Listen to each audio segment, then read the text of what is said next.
Yo, what's going on, everybody? It's your boy Marcus Robinson from the Arizona Aggies, and today I'm going to put you up on game on guide hand shooting mechanics and how important it is to make sure that you have the right guide hand shooting mechanics in order to make sure that your jump shot is wet, in order to make sure that you're not a liability to yourself and your team when you're out there on the basketball court. Right now, you see me at the free throw line, and I'm shooting jump shots or free throws with my left hand and right hand. And as you can see, it's wet no matter what hand I shoot with. It looks the same every time, whether it's my right hand or my left hand. I want you to focus mainly on my guide hand, though. As you can see, my guide hand is always pointing up towards the rim at the end of the release, high, and looks like I'm shaking the hand of the rim.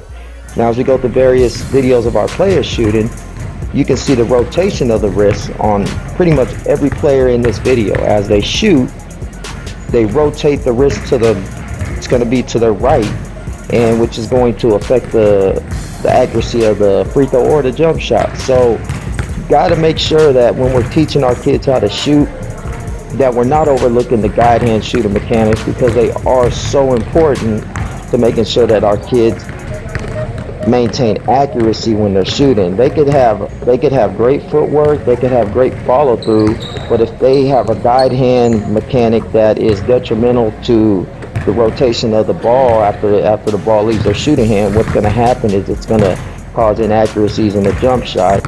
And then again, once that causes inaccuracies, then we got kids who lose confidence when they're shooting, and so on and so on. It's like a snowball effect. So again, what we want to do is make sure that we're telling these kids and we're showing these kids and we're giving them the knowledge that, listen, guide hand has to be a guide. It doesn't have to do anything but be a guide. So there's no flick of the wrist, there's no rotation of the wrist. It's straight up a guide. When you shoot, there should be no rotation of the guide hand. As you can see, watch when she shoots. Do you see the guide hand is almost waving at the rim? Now again, here's me shooting again at the free throw line. Left hand, right hand, it really doesn't matter. My guide hand is always going to end up in the same position, and that's almost looking like I'm reaching up trying to shake somebody's hand.